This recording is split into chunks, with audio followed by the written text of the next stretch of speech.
This man is about to be executed. However, as the 3 doses of potions continued to garrison the scene, he, who should have slept painlessly, suddenly began to have a ferocious face and his whole body was constantly convulsing. The unbearable pain made everyone present tremble with fear. The man was tormented by pain, his veins bulging, and it took him a long time to die completely. After investigation, the police found that this was not an accident, but a deliberate retaliation. The medication injected had long been secretly replaced with poison, but who could hate a dead prisoner so much that they would torture him to death by any means possible? And all of this, we have to start from 10 years ago. On that day, the male protagonist was playing happily with his daughter when he suddenly heard a knocking outside the door. The male protagonist thought it was delivery, but he didn't expect to be beaten up by 2 bandits as soon as he opened the door. What's even more cruel is that the bandits originally only wanted to grab things, but one of the fat bandits was greedy for the beauty of the male protagonist's wife. Not only did they invade and kill his wife in front of the male protagonist, but even his young daughter couldn't escape the poison in the end. The male lead is heartbroken, but he can't do anything. What is even more infuriating is that due to the corruption and imperfection of the judicial system, the fat robbers who killed people afterwards took advantage of legal loopholes and voluntarily turned into tainted witnesses. In the end, the robber who did not kill was sentenced to death with a 70-year reprieve, but the fat robber who actually killed was only sentenced to 3 years. After the verdict ended, the male lead was heartbroken and unable to accept such an outcome. Not only that, but what made him even more uncomfortable was that he witnessed his lawyer shaking hands with the robber with his own eyes. In order to maintain his 96% victory, the lawyer initially rejected his proposal to continue the lawsuit. Watching everything unfair, the man silently turned around and left, disappearing for 10 years. And 10 years later, the original lawyer had become the prosecutor of the ruling party. Looking at the sentence left on the poison, you cannot resist fate. The prosecutor knows that it must have been all designed by the male lead for revenge, because when the bandits broke into the male lead's house, they said this sentence to him. On the other hand, the chubby man who had long been released from prison still showed a cold smile on his face as he watched the news of his former companion's tragic death at the execution ground. Little did they know that the gates of hell had already approached him. At this moment, the phone on the table rang. The chubby man picked up the phone and heard the voice of a stranger inside. The stranger told him that the police were coming to catch the bird. The fat man quickly came to the window and saw that the outside was filled with police officers. He quickly put on his clothes and began to run away. Under the guidance of the mysterious man, the fat man successfully escaped the pursuit of the police and arrived at an abandoned factory. There was a police car that had already been prepared for him, and inside was a police officer who had been knocked unconscious. The fat man opened the car door and sat in, then pulled out the officer's gun and woke him up, threatening him to immediately drive and take him out of here. Faced with the threat of the fat man, the police had to follow suit and took him to an unmanned overpass. But just as the chubby guy was about to shoot and kill the police officer, his phone rang again. However, the fat man didn't notice at all that the voice was coming from the police officer in front of him. When the police officer turned around and took off his wig, the chubby man finally recognized him as the disappearing male lead. He wanted to shoot, but found that there were no bullets inside. When he pulled the trigger, the pistol immediately popped countless stingers, and the chubby man couldn't move in an instant. Turns out the male lead had already tampered with the gun. He told the fat man that this toxin would only make him lose his mobility, but it could keep other neurological functions completely normal. Next is the moment of revenge for the male lead, and what he has disappeared for 10 years is today. Since the law was unable to uphold justice for him in the beginning, he will personally complete the revenge of justice. The male lead tied the fat man up in various ways and took him to a house in the suburbs. In order to keep the fat man awake, he first injected him with adrenaline. After everything was ready, the male lead began to take out a surgical knife and introduce him one by one, which one was used to cut him. More importantly, the male lead specially designed a mirror for him, allowing the fat man to witness the entire process of being cut off with each knife and knife. At this point, the fat man had already been frightened to the point where his liver and gallbladder were violently affected, and his feces and urine were flying everywhere. But if I knew today early, why did I have to go back then? The next day, the police quickly discovered the body of the chubby man in the suburbs. His entire body had been divided into 25 pieces by the male protagonist, and the bloody scene at the scene made even the police officers who had been in the police for many years couldn't help but feel nauseous. It can be imagined how much hatred the male protagonist had in his heart. However, his revenge is far from over, and all of this is just the beginning. The male protagonist's main task is not only to kill the enemy, but also to use his own strength to overthrow the entire corrupt judicial system. How ruthless is this man? Others go to jail for suffering and exhaustion, but he eats delicious food and drinks spicy food every day. When he's bored, he kills someone to help boost his mood. Even so, the police still have to serve him with good food and drink, all because men have the ability to kill people from afar. although others are imprisoned, as long as they have one thought, a homicide will occur outside the prison. But the police couldn't figure out how the man did all of this. 10 years ago, a man witnessed his wife and children being violated and killed by criminals. However, in the end, the judge sentenced the accomplice to death, while the real murderer was only sentenced to 3 years. After enduring for 10 years, the man personally dismembered the killer into 25 pieces, but his revenge had only just begun. After investigating the clues, the police quickly found the male lead's hiding place. However, unexpectedly, when the police broke through the door, the male lead had been waiting for a long time, as if he had already known that the police would find this place. After being arrested, the male lead did not show any panic on his face, but instead showed a playful smile towards the prosecutor. Subsequently, after searching the male lead's house, the police found a large number of legal books inside. The prosecutor picked up a book that only senior professionals could understand. In addition, there is also a group photo of the prosecutor and the killer shaking hands on the wall. And soon, the male lead was imprisoned. But facing the interrogation of the prosecutor in charge of the murder of his wife 10 years ago, the male protagonist admits every sentence that he killed the fat man to achieve revenge, but each sentence cannot be used as evidence of conviction in court. 10 years of seclusion, today's male protagonist is no longer the same as before. For 10 years, he has self-taught legal knowledge and has already familiarized himself with all the regulations. Listening to the male protagonist's analysis, the prosecutor was completely stunned. He didn't know what the male lead wanted to do, but he didn't expect the male lead to say, "Didn't you like to make deals with the killer back then? Now let's also make a deal." The male lead said that he is about to die now and wants to live comfortably in prison. As long as the prosecutor gets him the most comfortable bed, he will admit all the crimes. Even if the prosecutor had no evidence to convict the male lead, he could not have agreed to such an unreasonable request from a criminal. However, the male lead's face showed a playful smile. At this point, the prosecutor was unaware that his daughter had received a videotape on the other side. When my daughter opened it, it turned out to be a video of the male protagonist dismembering his enemy. The little girl was frightened and screamed on the spot, but even if the police obtained the videotape, they still couldn't convict the male lead. Because the man in the video is wearing a mask, the police know he is the male lead, but there is no evidence to prove it. Helpless, the prosecutor had to agree to the male lead's conditions. Soon, the prison guards brought the male lead the softest mattress, which immediately caused a commotion among all the prisoners in the prison. Subsequently, the case arrived at the first trial, and the prosecutor requested the judge to prohibit the male lead from being released on bail, but he had no evidence at all. At this time, the male leader immediately stood up to defend himself. He was actually given a case on the spot. It was the same as his own situation to prove his innocence. The lawyers were stunned on the spot, and the judge had no choice. There was indeed no evidence to prove the male lead's guilt. So the judge declared the male lead innocent and released him on the spot. However, the male lead was not happy and instead began to publicly accuse the judge and curse him. "Why did you release me even though you knew I was guilty? Isn't this just like when you released the killer who killed me and bullied you back then?" Originally, this judge was the one who sentenced the murderer to 3 years in prison 10 years ago. The male lead slapped him in the face on the spot and pleaded guilty in court. The judge who was slapped in the face was very angry, so he immediately imprisoned the man again. Not long after, the prosecutor found the male lead again, and he did not believe that he was wrong back then. Since the murderer had already been arrested, he hoped that the male lead could stop and plead guilty. But what he didn't know was that the male lead wanted more than just that. This time, the male lead proposed new conditions, and he asked the prosecutor to order and send him a fresh boneless steak. But after the last incident, the prosecutor wouldn't believe his lies anymore, but to his surprise, the male lead said he had arrested a corrupt lawyer who defended the killer 10 years ago. As long as the prosecutor agreed to his conditions, he would reveal the position of the corrupt lawyer. However, the prosecutor still doesn't believe it.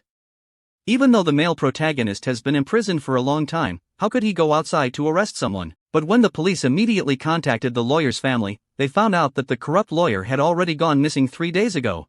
I would rather believe it than trust it. Helpless, the prosecutor had to agree to the male lead's request again. Soon, a fresh boneless steak was sent to prison, and the warden was not impressed by the male protagonist's arrogance, so he deliberately passed several security checks. When they delivered the steak to the male lead, it had been 8 minutes since the designated 1 o'clock sharp, but the male lead still followed suit. Mo Yen informed the prosecutor and lawyer of their location. When they rushed here in a hurry, they indeed found the lawyer's briefcase. They opened the soil and the lawyer was locked underneath, with an oxygen cylinder hanging from his body. However, the oxygen stopped just 8 minutes ago, and everything was planned perfectly. If the prison warden Bhutan had those 8 minutes, then corrupt lawyers wouldn't have died at all. Although the male protagonist was in prison, he played around with a group of people outside the prison. This is the most satisfying and soothing revenge killer I have ever seen. He violated and killed his wife and young daughter in front of the male protagonist, but in the end, he was only sentenced to 3 years. So the male lead, in order to seek revenge, not only personally divided the killer into 25 pieces, but also single-handedly challenged the entire judicial system. He, who was clearly in prison, played around with everyone outside the prison. Just 10 years ago, shortly after the corrupt lawyer defending the killer was killed, the prosecutor used his connections to find a colleague of the male lead back then. It was only then that he found out that the male lead was once the head of the CIA, and the military could easily predict enemy actions. He was a natural tactician.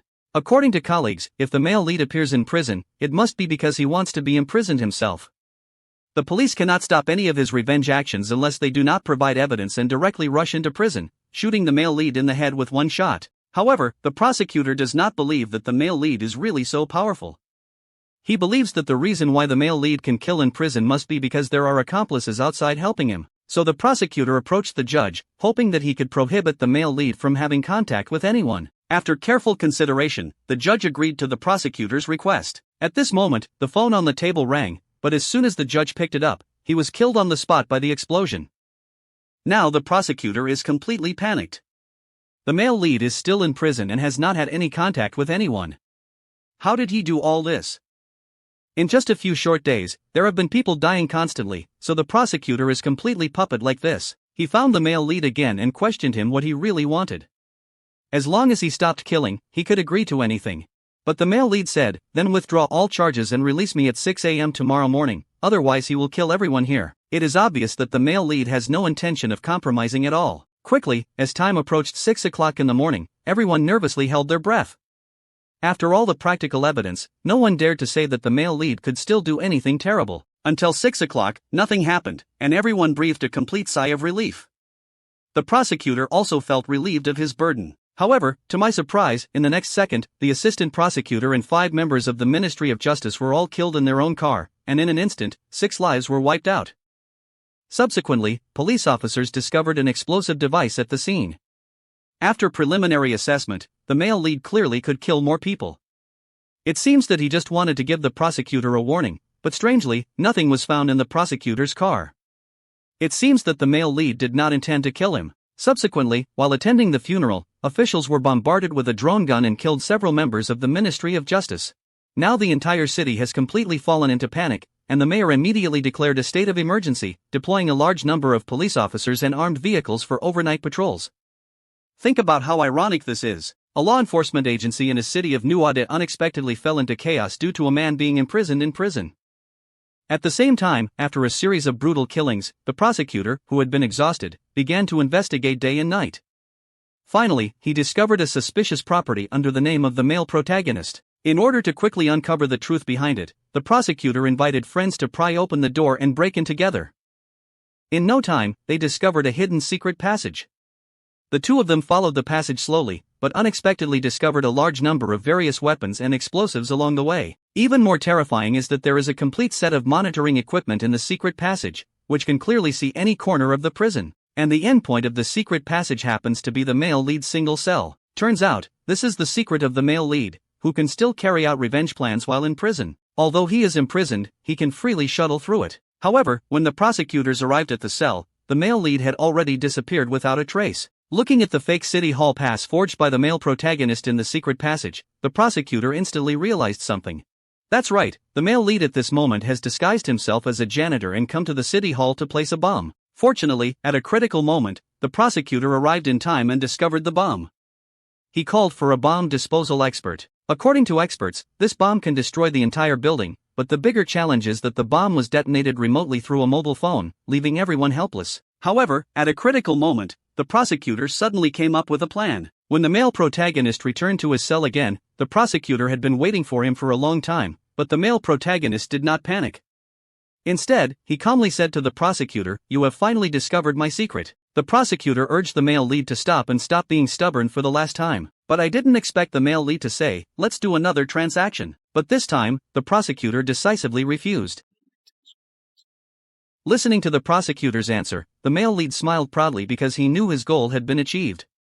The prosecutor finally knew how to maintain justice, which was his true purpose in doing all of this, to change the entire corrupt judicial system. But the male lead still took out his phone and prepared to detonate the bomb. The prosecutor immediately left the cell upon seeing the situation and closed the door accordingly. Originally, he had already moved the bomb to the male lead's cell, but the male lead didn't care. It seemed that he had already anticipated that this would happen. The male protagonist sat on the bed, took out the bracelet that his daughter had personally made for him, and calmly died. Because his revenge and purpose have been achieved, the next justice prosecutor will continue to protect justice for him. Maybe I'll be late, but I'll never be absent. But some delayed justice can lead to someone losing too much and too much. An 8-year-old girl was brutally attacked by the killer and thrown into the wilderness. Her petite body was covered in shocking scars, making it impossible to imagine what kind of torture she had endured during her lifetime. The brutality of the killer's methods in such a violation and abuse of an 8-year-old child is simply outrageous. However, what is even more infuriating is that when the killer was arrested and interviewed on camera, not only did he show no remorse, but he also showed a hint of cruel smile, as if he was proud of his crime. And all of this was seen by the girl's father, so the man decided to avenge his daughter in his own way. The man's name is Mel, and he is an excellent surgeon. His wife is gentle and virtuous, and his daughter is well-behaved and sensible. But on this day, the 8-year-old daughter went out to give her birthday invitation to a friend, and in the afternoon, she suddenly lost contact. So Mel and his wife immediately reported to the police. Not long after, the police conveniently discovered the body of the girl in the suburbs, causing the once happy family to instantly become fragmented and the wife to suffer from depression as a result. The culprit who caused all of this not only had no remorse, but even if convicted, he would only be imprisoned for a few years. This could not eliminate Mel's hatred towards the murderer in his heart. He wanted to personally avenge his daughter. So Mel spent a lot of money finding a helper and drugged the driver in advance before the police escorted the killer. Subsequently, Mel followed and escorted the vehicle all the way. When the police academy fell into a coma, he immediately pretended to be a passing doctor and came forward to rescue him. Then, taking advantage of his unpreparedness, he drove the vehicle away and took the murderer to an abandoned factory. Immediately afterwards, Mel injected the killer with an anesthetic and took him to an abandoned wooden house. At the same time, when the police on the other side learned the news, they immediately found Mel's wife and wanted to find clues about Mel from her mouth. However, the wife was unaware of Mel's revenge plan. After questioning, the police did not receive any useful information. At this time, Mel had already stripped off the murderer's clothes and tied her firmly to a simple surgical bed. After waking up, the perpetrator didn't realize his situation, so he angrily scolded Mel. However, Mel just walked to the side without saying a word, picked up the nearby hammer and fiercely smashed it at the killer's aura. Watching the killer roar and scream, Mel calmly picked up the unfinished beer and enjoyed the pleasure of revenge to the fullest. After a while, Mel hung the murderer up again and let him land on one foot. His other foot had been smashed off, and as long as he landed, he would suffer inhuman pain. After finishing everything, Mel calmly closed the door and listened to the screams and roars of the killer next door. His face finally showed a long-lost smile. However, this is far from enough. Mel's revenge has just begun. This lovely little girl is only 8 years old, but today, she was cruelly violated and thrown into the wilderness. In order to seek revenge for his daughter, the man robbed the prisoner's car that escorted the killer and took him to the prison he had renovated. After a day and a night of torture, the next day Mel came to the basement and woke up the sleeping killer with urine. However, even now, the man is still sophistry that he is not the murderer. Listening to the killer's sophistry, angry Mel stepped on his broken knee, and the heart-wrenching pain instantly made the killer cry and howl. Mayer had no intention of stopping at this point. Watching the killer not only have no remorse, but also start threatening himself, Mayer took the opportunity and kicked over again. From the time of the kidnapper, Mel never said a word. In his opinion, saying a word to the killer is an insult to his deceased daughter. Mel's goal is simple: to constantly torture the murderer and make him pay a painful price for his crimes. However, can such revenge really heal the pain in Mel's heart? Although Mel called his wife later, he didn't expect her to persuade him to stop. They had already lost their only daughter and she didn't want to lose her only husband again. However, at this moment, Mel, who only wanted revenge, could not listen to his wife's advice. He believed that he owed his daughter this, and if he had sent her to school that day, nothing of this would have happened. 5 days later was their daughter's birthday, and Mel wanted to kill the killer himself on that day, but his wife still insisted on advising Mel to stop. After listening to his wife's words, Mel had originally planned to shoot the killer in one shot, but hesitated for 3 days before giving up. Mel's heart couldn't let go of his daughter's death after all. He couldn't let the killer die so easily. Time flies and it's the 3rd day. After 2 days and 2 nights of torture, the killer finally collapsed. Unable to bear it anymore, he admitted to being the murderer of Mel's daughter. He kept apologizing to Mel, hoping that he could let go of him. However, Mel did not accept his apology.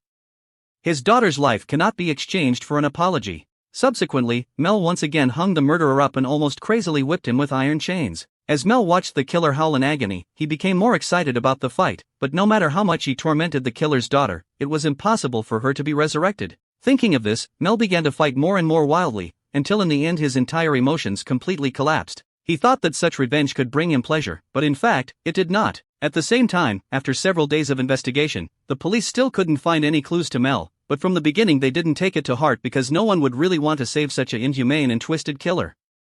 Mel's approach was just that every victim's father wanted to do it, and what he dared not do was a bug. When the time came to the fourth day, in order to ensure that the murderer could survive, Mel began to check his body.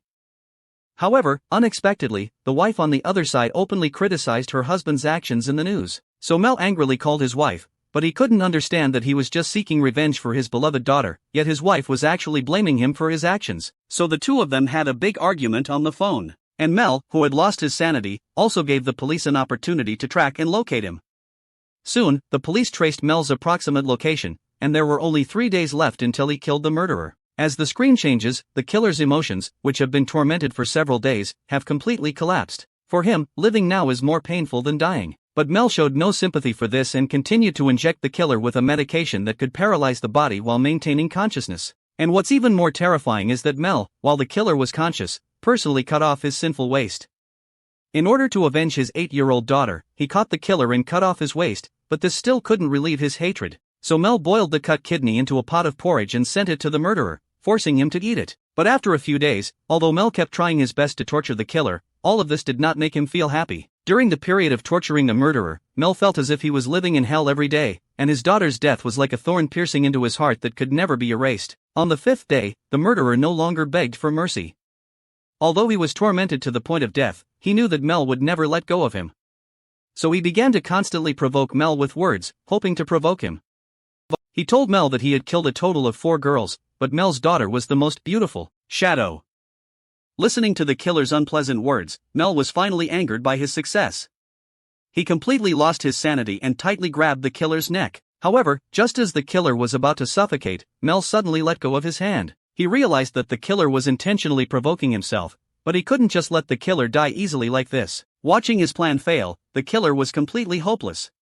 At this moment, he just wanted to die with all his heart. Mel, who had regained his sanity, told the police officer about the crimes revealed by the murderer. However, during the conversation, the police tracked Mel's location based on the phone signal, and a large number of police officers immediately rushed over. However, to their surprise, when they arrived here, they found that the room was empty. It turns out that Mel made the phone call using a remote-controlled computer.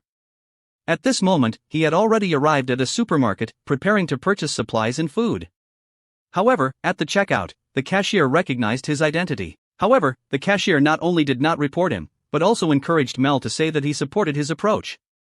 It was already 6 days since the perpetrator kidnapped him. On this day, Mel saw several other victims' families who, upon learning that they had found out the perpetrator who had murdered their daughter for them, expressed their support for Mel's approach and openly shouted on television that the perpetrator must suffer endless torture and die. But only one of the mothers not only didn't show gratitude to Mel, but even accused his actions of being meaningless. It was him who killed his daughter many years ago, and he has long forgotten to start a new life. As he watched the woman's speech, Mel couldn't help but show a hint of mockery. So at night, he broke into the woman's house and took her to the wooden house where the killer was being held. Mel couldn't understand how a woman could forgive her daughter so calmly when she was violated and killed. He let the woman see with her own eyes the person who violated and abused his daughter. Subsequently, Mel angrily took the hammer and asked the woman to torture the murderer, but the woman could not do anything about it. So Mel locked him up with the killer, and when he opened the door again, the woman just sat quietly on the ground and didn't take any action against the killer. Helpless, Mel had no choice but to release the woman. However, the woman's next words surprised Mel even more. The woman said that he had long forgotten that the murderer Mel had brought him here, which was equivalent to killing his daughter once. What's even more disgusting is that he even said that Mel tortures the murderer once a day, which is also killing his own daughter once more. Mel was completely angry. In his opinion, such a woman was not worthy of being a mother. Although Kemmel was angry, he did not kill the woman, but instead threw him in the garbage dump of the abandoned factory. After waking up, he can leave on his own. After returning to the cabin, Melder's pent-up emotions completely erupted, and he was angry at his own incompetence. No matter how much he tormented the murderer, he could not change reality. From the moment his daughter was killed, his life had already deviated from its original trajectory, and time flew by on the seventh day, which happened to be his daughter's birthday. In a daze, Mel seemed to see her daughter's figure, still the same as when she was murdered. She gently caressed her daughter's cheek, then took her little hand and went to the bathroom to help her clean the blood stains. Holding her daughter's hand, recalling her appearance when she was murdered, Mel's tears could no longer hold. She cried like a child, so helpless, so sad and desperate.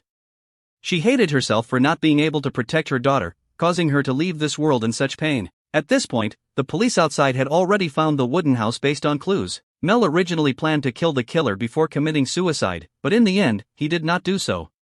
Instead, he untied the killer's handcuffs and calmly walked out of the house to surrender. Faced with the reporter's inquiry, Mel said that he knew his behavior was wrong, but he did not regret his choice. If time goes back 7 days, he will still make the same choice. He was violated by a man, but strangely enough, after being violated, the woman would come to prison every once in a while. But the murderer who once violated herself, can it be said that a woman has fallen in love with a strong prisoner of her own? The woman's name is a nurse at Milan Poetry Hospital.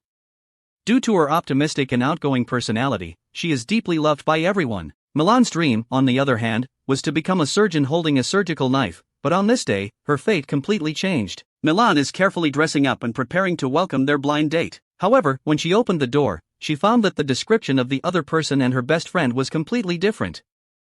Milan didn't think much, just thought that her best friend exaggerated his wife in order to make her agree to the blind date, so she politely let the man into the room, unaware that she was leading the wolf into the room. After Milan changed his clothes and came out, the man looked at her with malicious intent.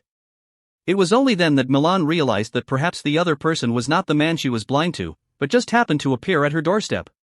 Milan politely asked the other person to leave. Unexpectedly, the man walked to the door and locked it directly, revealing his disgusting true face afterwards. Milan wanted to resist, but everything was a futile struggle, and in the end, this man who was not as good as a beast defiled Milan like that. After the incident, the man hurriedly fled from here. And at this moment, the man who truly went on a blind date arrived slowly.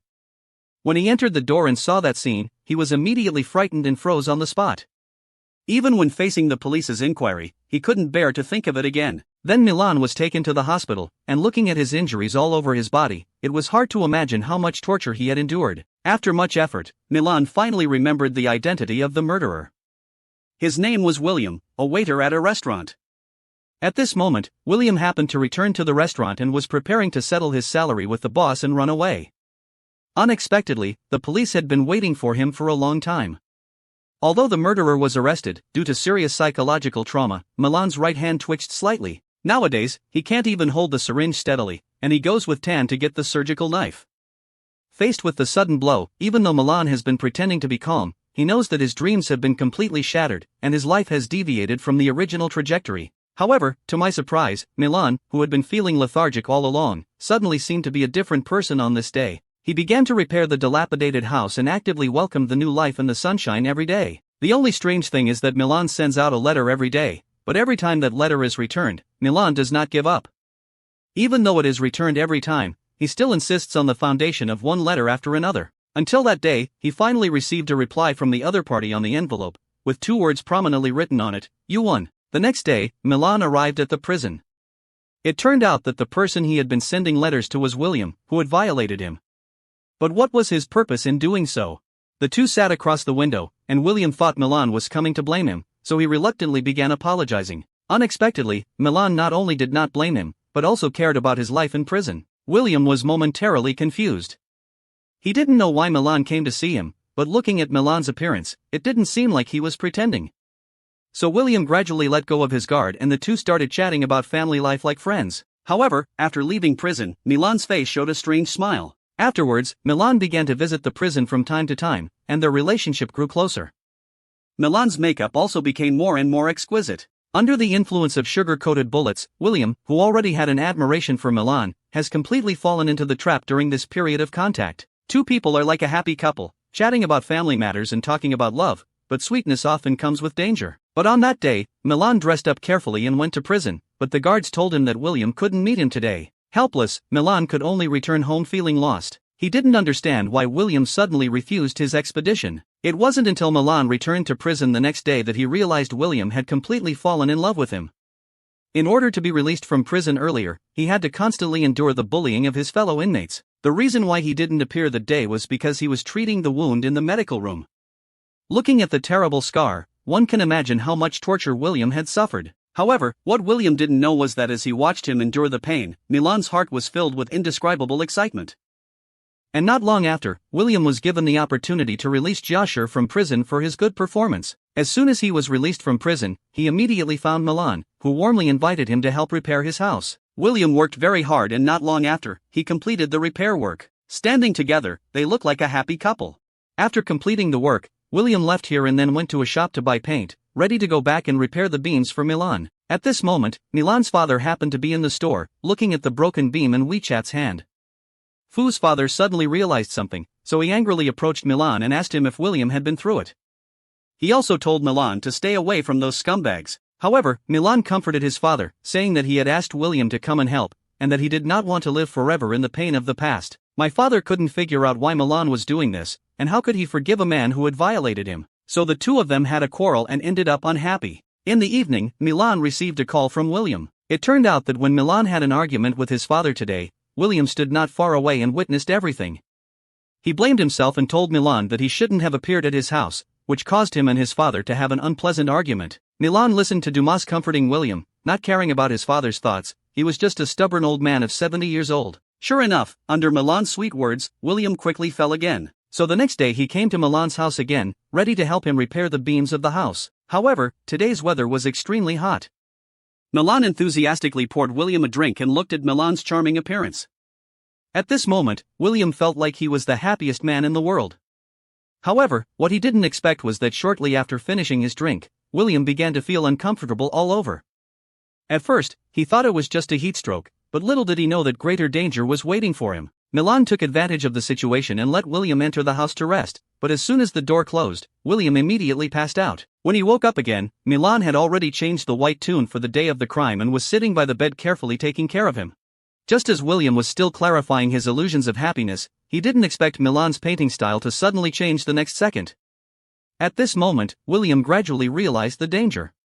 He wanted to get up, but couldn't do it because Milan had already tightly bound his limbs. It turned out that all of this was a conspiracy by Milan from the beginning, with the aim of making William fall completely in love with him, and then deceiving him into coming home after being released from prison, so that William could completely relax his guard. It has to be said that when women seek revenge, their intelligence is second only to Einstein, and their combat effectiveness is also second only to Ultraman. Immediately after, Milan injected William with an anesthetic, but when he woke up again, he felt a sharp pain all over his body. Why you don't? I'm sorry, it hurts. I know it hurts. Here, hold my hand. There you go. Squeeze away. Oh. That's it. Ow, William, you're hurting me. Ow, William. Stop it. Stop it. You're hurting me. Stop it. Stop it, William. Let go. It turned out that during William's coma, Milan not only cut off his right hand, but also completely transformed him into a woman.